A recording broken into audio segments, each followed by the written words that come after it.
Olá, meu amigo, minha amiga, que Deus abençoe você. Quero expressar aqui a minha alegria, minha gratidão a Deus por você ter tirado esse tempo para estudar a palavra de Deus conosco. Nós estamos dando início à nossa segunda temporada, a série Hackeando as Escrituras 2.0. E você é mais que convidado especial. Mas antes de nós começarmos a dar sequência na nossa aula hoje, eu quero convidar você para juntos buscarmos a presença do autor da Bíblia, o Espírito Santo. Então, feche os seus olhos e vamos falar com Deus. Ó Pai querido, em nome do nosso Senhor e Salvador Jesus Cristo, nós queremos te pedir nesse momento a presença do Teu Santo Espírito em nossa vida, em nosso meio nesse momento. Sei que somos homens pecadores, mulheres pecadoras, mas entre nós, acima de nós, está um Deus santo, misericordioso e compassivo, que é tardio em irar e é grande em benignidade e em perdão. Então, pensando no Senhor, no seu amor, no seu perdão, que nós invocamos a presença do Espírito Santo em nossa vida, para que Ele possa trazer conhecimento claro e lógico dentro da sua palavra. É o que te pedimos em nome de Jesus. Amém. E antes de mais nada, eu também quero já antecipar para você aqui o nosso próximo tema, porque você deve estar falando assim, vai ser uma série e quais são os temas. Então, eu vou falar um tema de cada vez. A nossa próxima aula vai ser essa aqui, ó. CSI, Investigação Criminal. Isso mesmo, nós vamos estar investigando um crime que aconteceu na Bíblia, na história deste mundo, e vamos descobrir quem é o autor desse crime, quem é o criminoso, tá bom?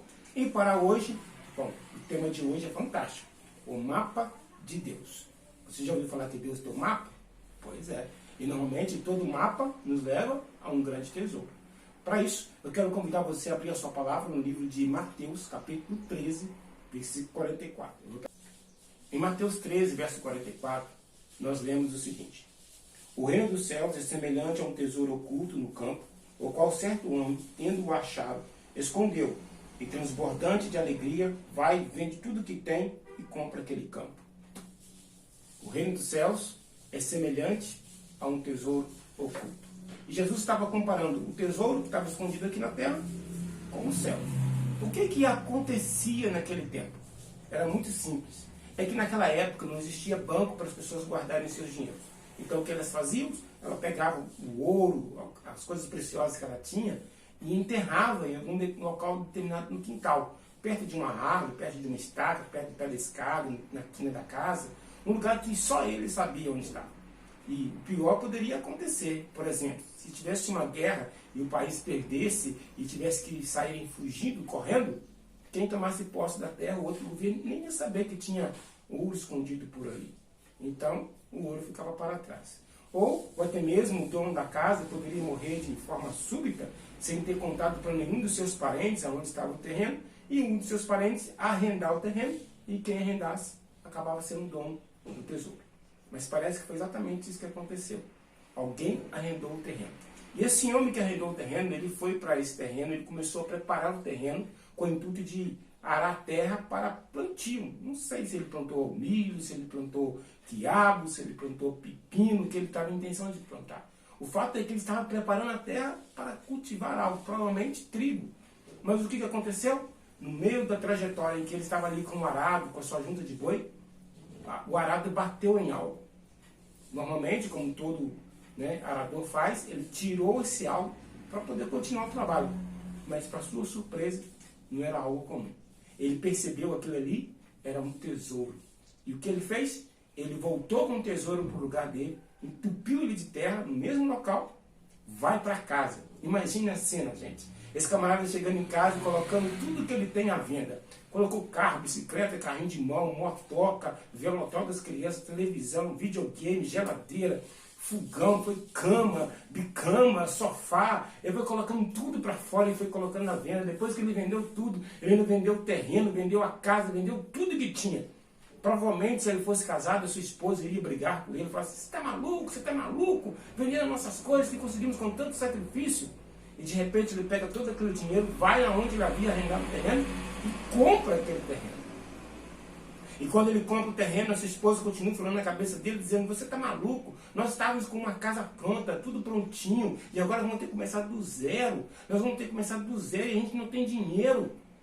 Aí ele chama a sua esposa no lugar onde havia enterrado e mostra para ela aquele grande tesouro. E ele, que agora era talvez uma pessoa pobre, se tornou uma pessoa riquíssima. Muito mais do que ele era antes. Provavelmente a sua esposa deve ter olhado para ele, jogado-se no pescoço dele, enchido de beijo e dizendo: você é o melhor marido do mundo. Dá vontade de matar, né? Mas o interessante é que achar tesouro não foi só naquela época. No dia 18 de março de 1982, um garimpeiro aqui na cidade de Minas Gerais, depois de uma forte chuva, ele saiu para o ribeiro a fim de garimpar. E quando ele estava ali garimpando, aquele barranco que havia caído por causa da chuva desenterrou uma pedra de ouro do tamanho de um ovo, equivalente a mais de R$1 milhão. A vida desse homem ficou completamente transformada e transformou para melhor. Então, a partir de agora, ao invés de você ficar jogando pedra para os cantos aí, dá uma avaliada. Pode ser que você está jogando um pedaço de ouro para fora da sua vida. Mas o que você faria para poder se tornar uma pessoa mais rica? Estaria você disposto a abrir mão de tudo que você tem para adquirir essa riqueza que esse homem encontrou? Bom, interessante é que quando Jesus conta essa parábola, ele não está contando qualquer parábola. Ele começou a parábola da seguinte forma: o reino dos céus é semelhante ao tesouro oculto. Então o que eu estou perguntando, aliás, o que o Espírito Santo está perguntando para você é: está você disposto a abrir mão de tudo que você tem para adquirir o tesouro que está no céu? Que é o céu? Que tesouro é esse? Você gostaria de saber que tesouro é esse que te põe lá no céu? Bom, o tesouro é o Evangelho. Isso mesmo. O tesouro é o grande Evangelho. A mensagem. E qual é a mensagem que o Evangelho traz para nós? Bom, desde Gênesis até Apocalipse, a Bíblia tem falado de um só, Jesus Cristo. O Antigo Testamento dizia: Jesus virá. E o Novo Testamento? Jesus chegou. Isso mesmo, Jesus já veio. A cruz sempre foi o centro da palavra de Deus.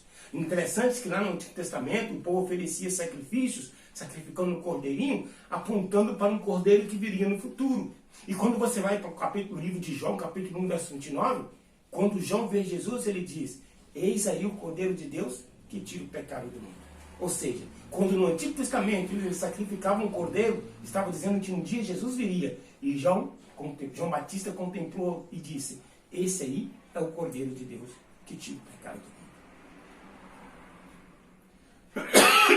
mundo.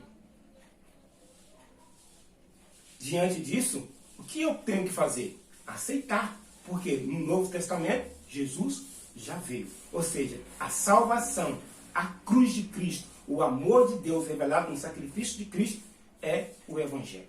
Interessante que se você for para o livro de Atos, capítulo 4, versículo do 11 ao 12, nós encontramos a seguinte citação. Veja só o que ele diz aqui em Atos 4, verso 12. Jesus é aquele a quem as Escrituras Sagradas dizem: a pedra que vocês, os construtores, rejeitaram, veio a ser a mais importante de todas. A salvação só pode ser conseguida por meio dele, pois não há no mundo inteiro nenhum outro que Deus tenha dado aos seres humanos por meio do qual possamos ser salvos. Percebeu? Jesus é comparado aqui com uma pedra. E mais para frente a gente vai estudar que pedra é essa. Jesus aqui é comparado com uma pedra. E ele disse que essa pedra foi rejeitada, mas a pedra rejeitada veio a ser a mais importante. Semelhantemente, quando Jesus esteve aqui, ele também foi rejeitado, mas ele é o mais importante de todos. E o interessante é que o livro de Atos afirma que a salvação só pode ser conseguida por meio dele. Ou seja, o reino do céu só pode ser adquirido na pessoa de Jesus Cristo. Quer mais? O próprio Jesus, quando esteve aqui, ele fez uma declaração avalaçadora. Veja o que Jesus diz em João 14, versículo 6. Jesus respondeu: eu sou o caminho, a verdade e a vida. Ninguém pode chegar ao Pai a não ser por mim. Prestou atenção no que Jesus disse? Olha só, eu sou o caminho. Você quer ir para o céu? Eu sou o caminho. Aliás, ninguém vai conseguir chegar no céu se primeiro não encontrar comigo. Ou seja, para você ir para o céu, para o reino dos céus, para você tomar posse desse tesouro, você precisa encontrar-se com Jesus Cristo. E onde nós podemos encontrar Jesus? Aonde eu encontro com Cristo? Qual o lugar em que eu irei me aproximar de Cristo e ter um encontro pessoal com Ele? Quando Jesus esteve aqui, Ele fez uma outra declaração que é de tirar o fôlego. Que declaração Jesus disse? Ele mostrou aonde Ele pode ser encontrado. Veja só o que diz aqui no livro de João, capítulo 5, verso 39. Vou pegar a minha Bíblia aqui, você pega a sua aí e vamos juntos ler o que a palavra de Deus tem a nos ensinar. João, capítulo 5, versículo 39. Examinai as Escrituras, porque julgais ter nelas a vida eterna, e são elas mesmas que testificam de mim. Percebeu o que Jesus está dizendo? Vocês examinam a Bíblia porque vão encontrar nela a vida eterna. E é verdade. Mas deixa eu te dizer uma coisa. É ela que aponta para mim. Agora você entende quando Jesus diz: eu sou o caminho, a verdade e a vida. Ninguém vem ao Pai senão por mim. Então, resumindo, o que eu quero dizer para vocês é que a Bíblia é o local onde você vai encontrar com Jesus. Então, a Bíblia é o mapa de Deus. É na palavra de Deus que você vai ter um encontro pessoal com o Senhor e Salvador Jesus Cristo. Quero ir um pouquinho mais além com você. Veja só, a palavra Bíblia é um termo derivado da palavra grega biblion, que significa pergaminho, papiro ou coleção de livros. Ok? Agora deixa eu te trazer uns outros detalhes muito importantes para vocês. O livro de Jó foi o primeiro livro a ser escrito. Ele não está na ordem cronológica na Bíblia, mas ele foi o primeiro livro a ser escrito. E quem escreveu ele foi o Moisés. E o último livro a ser escrito foi o livro de Apocalipse. Interessante é que o livro de Jó, o primeiro livro, ele foi escrito há 1500 anos antes de Cristo. E o livro de Apocalipse foi escrito no ano 100 depois de Cristo. E juntos, desde Gênesis e Apocalipse, que são 66 livros, a Bíblia toda contém 1189 capítulos e 31.173 versículos. Está aí para você acrescentar mais conhecimento a respeito da palavra de Deus. E quem foi mais que contribuiu para a escrita do Antigo e do Novo Testamento? Bom, quem mais contribuiu para a escrita do Antigo Testamento foi Moisés. Ele escreveu alguns livros muito importantes para nós. Por exemplo, Gênesis, Êxodo, Levítico, Números, Deuteronômio, Jó e o Salmo capítulo 90. Paulo foi o que mais contribuiu para a escrita do Novo Testamento. Ele escreveu 13 epístolas, 13 cartas.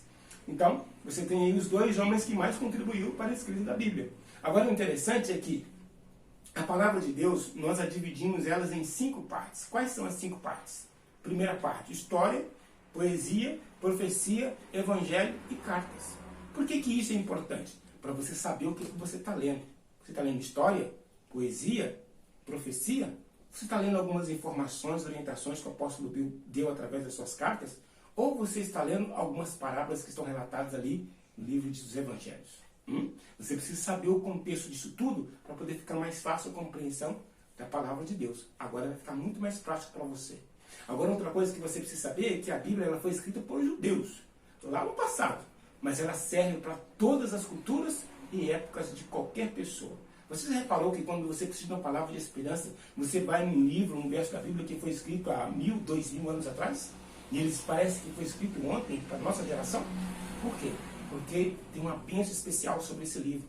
O livro é a Bíblia. Ele é um livro infalível no que ele diz. E apesar de tantas perseguições que ela sofreu, ela tem conseguido ficar indestrutível.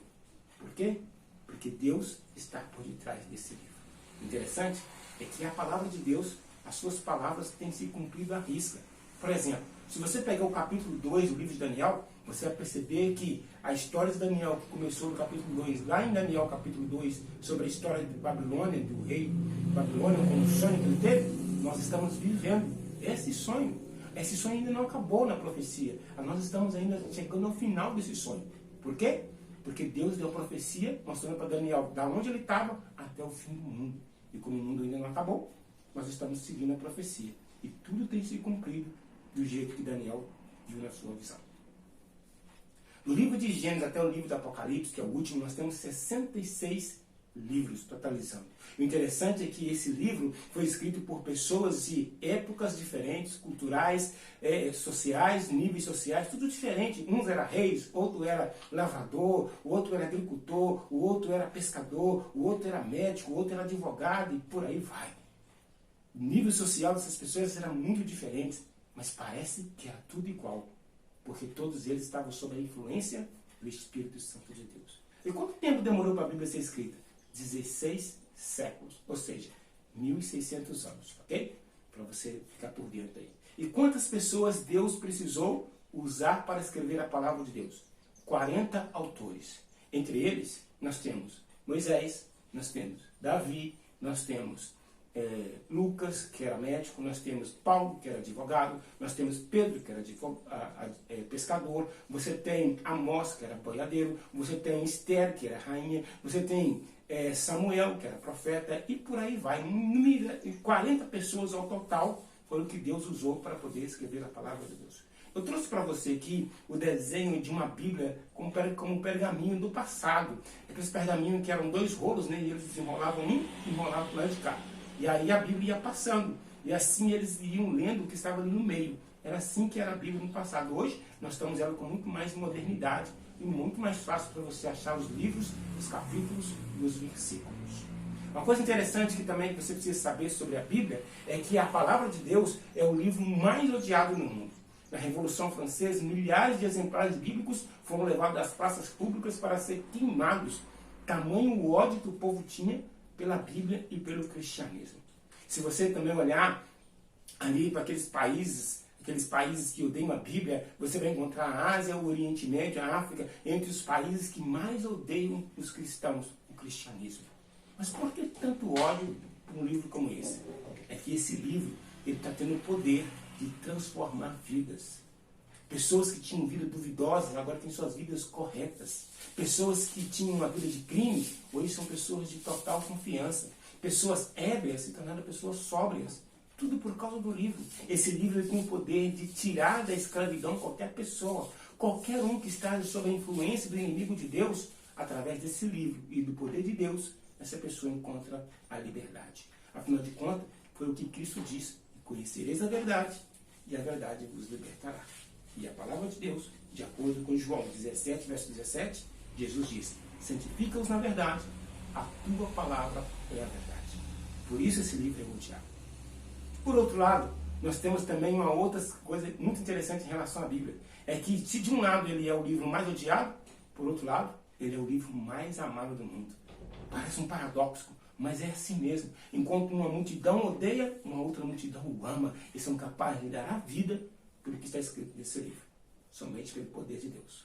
Um livro, para ser tão poderoso como esse, precisa sim ter a orientação de Deus, a mão de Deus ao leme. Será que nós podemos confiar na Bíblia? O que você acha? Sim ou não? Bom, eu quero convidar aqui, assim, de maneira extraordinária, você abrir a palavra de Deus agora nesse capítulo e versículo do apóstolo Pedro. Perceba só as palavras de Pedro em relação se nós podemos ou não confiar na palavra de Deus. Ele diz: e temos ainda mais firme a palavra profética, ao qual fazer bem em estar atentos, como uma candeia que ilumina em lugar escuro, até que o dia amanheça e a estrela alva nasça em vossos corações. Perceba o verso 20.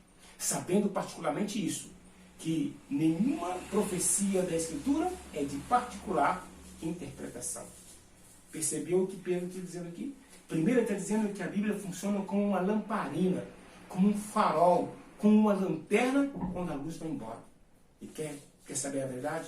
Nosso mundo está em trevas da imoralidade, em trevas do pecado, de violência, de falta de respeito, de falta de comunhão. Nós estamos em trevas. E qual o melhor jeito de andar no meio da escuridão? Com uma lanterna. E é aí que entra a Bíblia. Ela entra com uma finalidade de mostrar o caminho para conduzir os passos da sua família com uma Canaã celestial. Interessante é que Pedro faz uma outra declaração. Ele diz assim: é importante saber que nenhuma da profecia da Escritura é de particular interpretação. Ou seja, eu não posso interpretar o texto da Bíblia da forma como eu realmente quero. Eu preciso sim interpretar a palavra de Deus de acordo com o que ela me ensina. Um outro verso que Pedro também destaca é o versículo 21, em 1 Pedro 2, verso 21. Ele diz assim: porque a profecia nunca foi produzida por vontade dos homens, mas os homens da parte de Deus falaram movidos pelo Espírito Santo. Percebeu o que Pedro está dizendo aqui em capítulo 1, verso 21? Nenhuma da profecia foi produzida por vontade dos homens. Ou seja, aquela história de que Bíblia é papel e que papel aceita tudo e que a Bíblia foi escrita por mãos de homens, é verdade. A Bíblia está escrita em papel, papel aceita tudo e quem escreveu foi os homens. Mas esses homens escreveram movidos pelo Espírito Santo de Deus. Entendeu agora? Você não precisa ter dúvida na palavra de Deus, você pode confiar no que a palavra de Deus diz. Porque quem escreveu foram os homens. mas sobre a ordem e a orientação do Espírito Santo de Deus. Quer mais? Veja só o que Paulo escreveu a 2 Timóteo, capítulo 3, versos 16 e 17, ele diz assim: toda a Escritura é divinamente inspirada e proveitosa para ensinar, para repreender, para corrigir, para instruir em justiça, para que o homem de Deus seja perfeito e perfeitamente preparado para toda boa obra. Percebeu? O texto começa dizendo assim, ó, toda Escritura, toda ela, o conjunto. Por que conjunto? Porque está no coletivo, mostrando que é mais de um livro, 66 livros no total. E interessante que esses 66 livros são divinamente inspirados, ou seja, foi Deus que inspirou o Espírito Santo. Foi Ele que inspirou os homens a escrever a Bíblia. E aqui então você tem uma lista de para que serve a Bíblia. Para ensinar, para repreender, para corrigir, para instruir em justiça, a fim de que a sua obra seja uma obra mais perfeita. Isaías, ele faz uma declaração de tirar o fôlego. Veja só o que Isaías diz em Isaías 40, versículo 8. Ele diz: seca-se a erva e cai a sua flor, mas a palavra do nosso Deus permanece eternamente. Permanece eternamente? Sim. Sabe o que esse texto está querendo dizer para mim e para você? É que na eternidade nós iremos continuar estudando a palavra de Deus. Porém, com dois detalhes a mais, com algo que vai fazer a diferença total na leitura da palavra. Imagine agora você estudando a palavra de Deus ao lado do autor da palavra de Deus, que é o Espírito Santo. Imagine agora você ao lado do Espírito Santo e ainda assim ao lado do homem que ele usou para escrever a palavra de Deus. Imagine você lendo o livro de Atos dos Apóstolos junto com Lucas e com o Espírito Santo. Imagine você lendo o livro de Isaías ao lado do Espírito Santo e do profeta Isaías. Imagine você do lado do profeta Daniel, do profeta Samuel e do profeta Eliseu. Você imagina agora você do lado de Moisés e ele então falando para você em que circunstâncias ele se encontrava quando Deus apareceu para ele e pediu para ele que ele escrevesse aqueles versos. Vai ser de tirar o fôlego. Mas para que isso aconteça, eu e você precisamos abrir mão de tudo que nós temos aqui neste mundo e segurar bem firme o tesouro que é Jesus Cristo, para que ele sim nos leve até as nações. Eu quero falar para você nesse momento de algumas antecipações da Bíblia. Isso mesmo, antecipações científicas da Bíblia. Veja o que a Bíblia faz com a ciência. A Bíblia não reprova a ciência, pelo contrário, se tem algo que tem muito na Bíblia, é ciência. Mas eu quero dizer para você que quando a ciência aqui na Terra avança, a Bíblia já está mais do que adiante dela. Eu trouxe 3 histórias para você ver que Deus, ele sempre está à frente da ciência. Perceba só, no passado, os gregos acreditavam que Atlas carregava o mundo nas costas. Os hindus, por sua vez, acreditavam que elefantes sustentavam o mundo. No tempo de Moisés, há mais de 3.500 anos atrás, o povo naquela época acreditava que o mundo havia se chocado de um grande ovo, possuía 2 asas e que ficava voando por aí, pelo espaço. Porém, quando a ciência descobriu o vazio, o espaço, Deus já tinha revelado isso para Moisés há mais de 2.500 anos atrás. Moisés, que era o conhecedor da vontade de Deus, sabia que o mundo não era carregado nem por Atlas, nem por elefante, e muito menos possuía asa. Ele estava sendo sustentado por Deus no espaço. Como assim? Veja só o que Deus revelou para Moisés no livro de Jó, capítulo 26, versículo 7. Deus estende o céu sobre o vazio e suspende a terra por cima do nada. Percebeu as palavras de Jó? Deus estendeu o céu sobre o vazio e suspendeu a terra por cima do nada. Hoje eu e você sabemos que não existe nada segurando a terra. Mas na época dos hindus, dos gregos e do tempo de Moisés, não. Eles acreditavam que a terra, alguém estava segurando a terra. Mas Deus mostrou para Moisés que não. Que nunca que sustenta o planeta é o poder de Deus. Quer ver mais?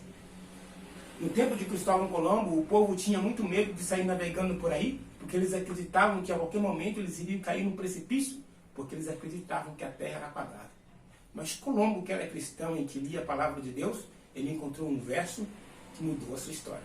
Qual foi o verso? Bom, ele leu lá no livro de Isaías, isso mesmo, Isaías capítulo 40, verso 22, ele leu o seguinte: Ele é o que está sentado sobre o globo da terra, cujos moradores são para eles como gafanhotos. Ele é o que estende os céus como cortina e os desenrola como tenda para neles habitar. Viu? Globo da terra. Quando Colombo bateu os olhos nesse verso, ele entendeu que a palavra de Deus, que o mundo era redondo e não quadrado. E aí então ele saiu a conquistar novos mares. Agora eu quero falar para você de um instrumento chamado barômetro. O barômetro é uma ferramenta usada para medir a pressão atmosférica. A pressão atmosférica regula o peso do vento, ou seja, medir o peso do vento. E ele foi inventado por um físico italiano chamado Torricelli em 1643. E antes dele, ninguém atrevia a falar que o vento tinha peso. Porém, Moisés, que era leitor da palavra de Deus e conhecedor das vontades de Deus, ele escreveu isso. Veja só, Jó, capítulo 28, verso 25, diz assim: quando regulou o peso do vento e fixou medida das águas. Viu só? Deus mostrou a Moisés que o vento tinha peso. Está percebendo como é que a Bíblia está sempre à frente da ciência? Ela está sempre adiante. Quando a ciência aqui avança, Deus já revelou tudo para nós. Combinado? Como é que se estuda a palavra de Deus?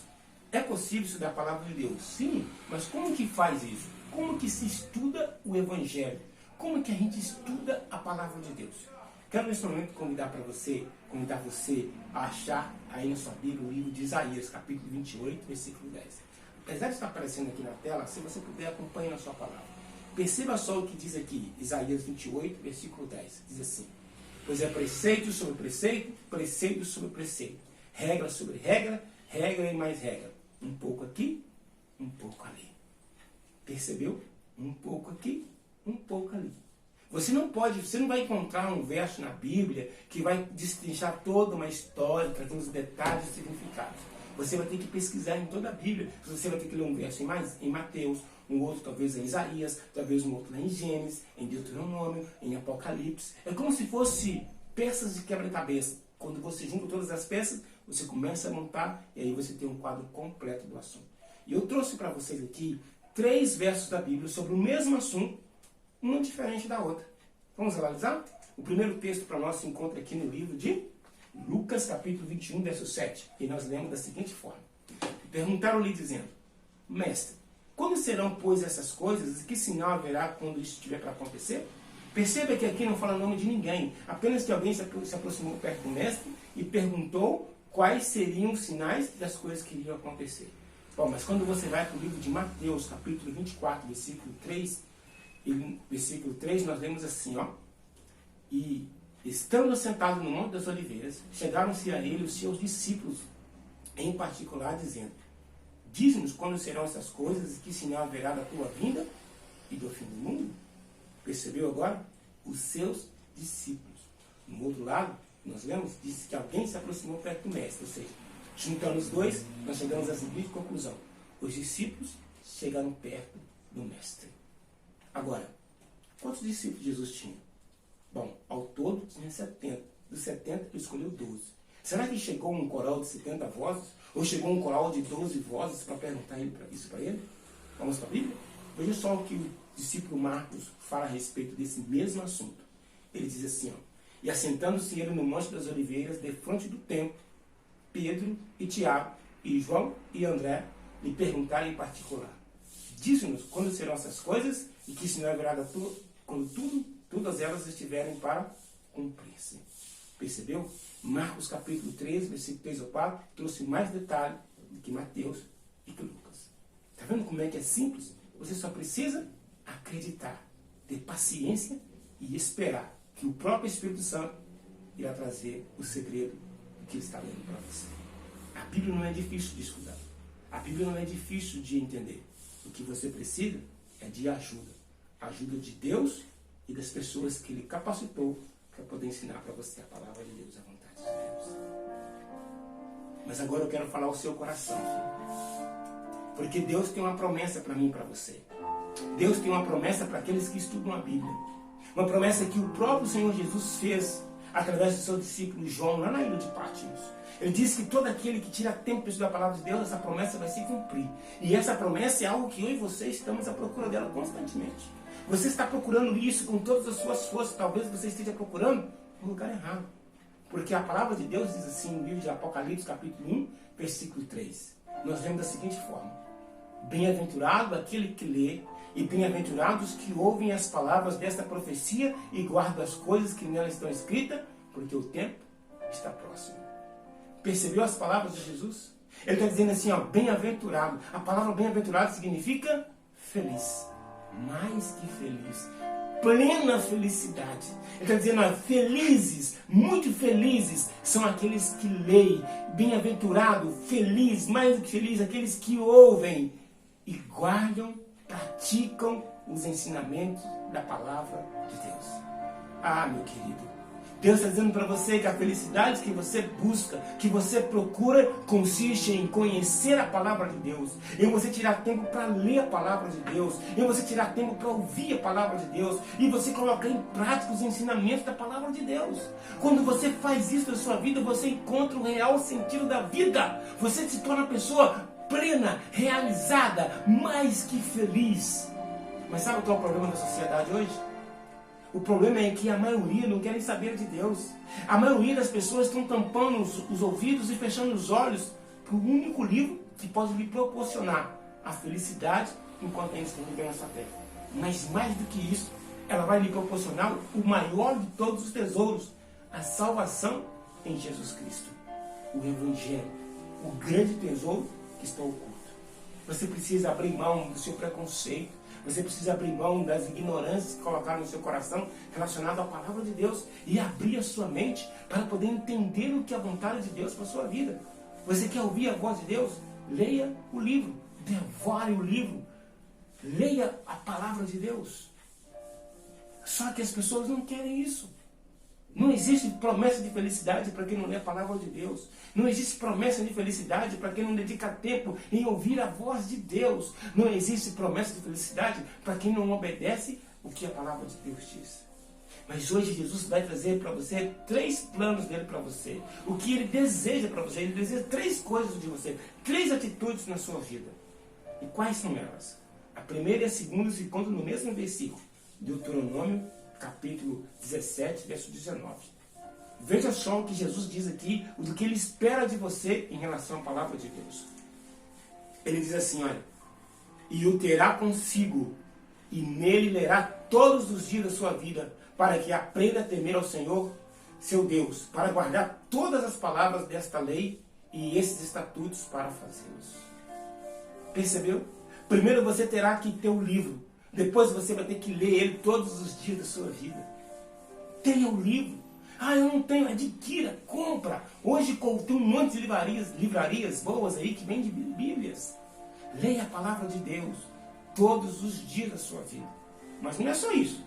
Primeiro, segundo, eu já falei. É você ter o livro e depois ler o livro. Mas e o terceiro ponto? O que Deus espera de você ainda? Está lá em Jeremias, capítulo 15, verso 16. Perceba só o que Jesus diz nesses versos. Olha que palavras lindas do profeta Jeremias. Ele diz assim para mim e para você. Tu falaste comigo e eu prestei atenção em cada palavra, ó Senhor, Deus Todo-Poderoso. Eu sou teu. E por isso as tuas palavras encheram o meu coração de alegria e de felicidade. Felicidade, não é? Não é o que você procura? Sentido para a vida? Pois é. É lendo a palavra de Deus. E aqui está o terceiro ponto. Deus não quer que você leia a palavra de Deus simplesmente por ler, mas ler com alegria, com um coração transbordante de prazer. Sabe quando você está preparando para fazer algo para alguém e você não vê a hora de chegar para poder realizar aquilo e você faz com muita alegria? Pois é, o Senhor Jesus está fazendo o mesmo por mim e por você. Ele deseja que você faça isso por Ele, com um coração pleno de alegria. Quero trazer para você as palavras de um grande nome aqui no nosso mundo, Abraham Lincoln. Se tratando de palavra de Deus, da Bíblia, veja só as palavras de Abraham Lincoln. Ele disse assim: estou ultimamente ocupado em ler a Bíblia. Tirai tudo o que puderes desse livro pelo raciocínio e o resto pela fé, e vivereis e morrereis um mundo melhor. Estou ultimamente ocupado em ler a palavra de Deus. E você? Tem passado tempo estudando a palavra de Deus? Você tem examinado a fundo as Escrituras Sagradas? Você tem dedicado tempo com alegria e com devoção, com o intuito de ouvir a voz de Deus? Sabe, A minha cunhada Maria Helena, ela tinha uma plaquinha que ficava na mesinha do centro da sala dela, que diz assim: quando você ora, você fala com Deus. Mas quando você lê a Bíblia, Deus fala com você. Você quer ouvir a voz de Deus, mas não está lendo a palavra de Deus? Vai ser difícil. Porque é através da palavra de Deus que Ele fala com seus filhos. É na palavra de Deus que você encontra o conforto e a esperança. Eu tive que tomar uma decisão um dia na minha vida. Também não conhecia nada de Bíblia. Alguém teve que sentar comigo e me ensinar o que eu estou ensinando para você hoje. Foi a minha esposa. Hoje, eu aprendi que eu tenho que ensinar para outros. Então eu tive que tomar uma decisão na minha vida. E qual foi a decisão que eu tomei na minha vida? Essa aqui, ó. Eu acreditei que a Bíblia é a palavra de Deus e que ela é inspirada pelo Espírito Santo. Você acredita que a Bíblia é a palavra de Deus e também é inspirada pelo Espírito Santo? Você acredita nisso? Se você acredita, dá um joinha aí. Aí, muito bem, esse joinha aí é legal. Aí depois eu tive que tomar uma segunda decisão. Primeiro, desejei aceitá-la como regra de fé e prática e prometi a Deus que com a ajuda dele eu iria estudar e colocar todos os ensinamentos dela em prática na minha vida. E eu já faço isso há mais de 20 anos. Há mais de 20 anos que todos os dias eu tive tempo para estudar a palavra de Deus. Há mais de 20 anos que eu decidi colocar ela como regra de fé para a minha vida. Falei, Deus, o que sua palavra dizer sim é sim, o que sua palavra dizer não é não. E eu me submeto à vontade de Deus no que está escrito na palavra de Deus. E hoje Ele quer fazer o mesmo com você. Você já aceitou que ela é a palavra de Deus? Você já aceitou que ela é inspirada pelo Espírito Santo? Mas a pergunta é, você quer colocar em prática os ensinamentos dessa palavra com a ajuda de Deus? Porque não vai ser fácil. Tem 20 anos que eu estou lutando para viver de acordo com a vontade de Deus. Mas eu não desisto. Em nome de Jesus eu vou vencer. Quer se juntar a mim nessa luta? Então dá um joinha aí. Porque eu não estou vendo, mas o Espírito Santo está. Ele está notando o seu pedido de socorro. Fazer esse joinha e falar assim, Senhor Espírito Santo, eu até quero, mas eu sou fraco. Me ajuda. E Ele virá. Agora, eu quero fechar aqui com um grande conselho de Deus. Estou fechando aqui essa aula, mas eu quero fechá-la com um grande conselho de Deus. Que conselho? Mateus 22, verso 29. Perceba o que a palavra de Deus diz aqui para mim e para você. Jesus respondeu, errais por não conhecerem as Escrituras e nem o poder de Deus. Sabe qual é o erro das pessoas? Não conhecerem as Escrituras Sagradas. Não cometa esse erro mais, filho. Estude a palavra de Deus. Examine as Escrituras Sagradas. Permita que Deus fale com você através dela. Nesse momento você vai ouvir uma música falando sobre a Bíblia. E enquanto você ouve essa canção, eu estarei em oração por você, para que o Espírito Santo de Deus ilumine a sua vida a cada instante. O Espírito Santo de Deus te fortaleça nesse instante.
ti.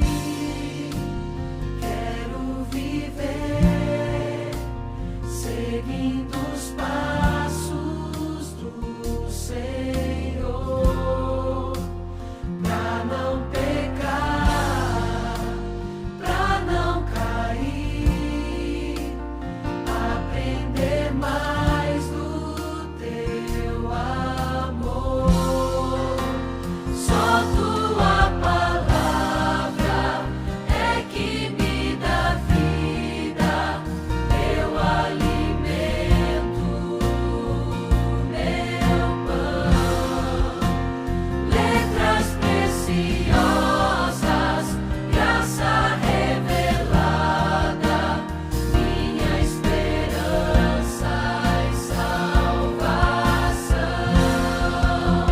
Só tua palavra é que me dá vida, meu alimento, meu pão. Letras preciosas, graça revelada, minha esperança e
Quando você encontra esse mapa e aceita as verdades desse mapa, você encontra com Jesus.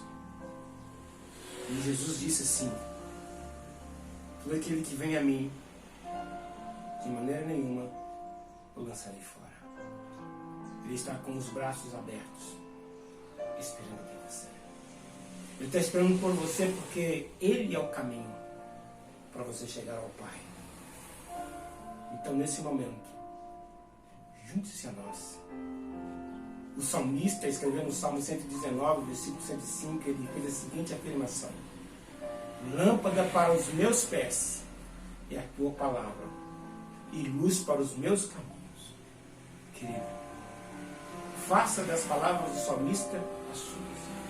Deixe a Bíblia ser luz para o seu caminho e lâmpada para os seus pés. Se você aceita como eu o livro sagrado de Deus e deseja, com a ajuda de Deus, ler esse livro todos os dias, dedicar tempo para a leitura dele, dedicar tempo para colocar ele em prática na sua vida, feche os seus olhos e vamos falar com o Papai do Céu. Ó Pai querido, em nome do nosso Senhor e Salvador Jesus Cristo, que nesse momento eu entrego a minha vida e a vida dessa pessoa que está estudando a tua palavra conosco, que dedicou esse tempo para estudar a palavra, sobre a sua palavra. Por favor, meu Deus, em nome de Jesus, guarde essa pessoa, implante essa semente no coração dela e que essa semente possa produzir grandes frutos para a eternidade. Coloca, ó Pai, um desejo sincero no nosso coração de sentir fome e sede da sua palavra e de nos alimentarmos através da leitura da mesma. Ajuda-nos, ó Pai, pela graça de Deus, a colocarmos em prática os seus ensinamentos. Nós te pedimos isso em nome de Jesus. Amém. Amém. Que Deus abençoe você, querido, e que Ele te ilumine. Se você gostou do vídeo de hoje, faz um favorzinho para nós aí, ative o sininho da notificação, para todas as vezes que nós colocamos um vídeo aqui, você ser notificado. E também curte para dar uma força para o canal e compartilhe com mais pessoas para que elas possam aprender assim como eu e aprendemos hoje. Que Deus abençoe você e até a próxima, em nome de Jesus.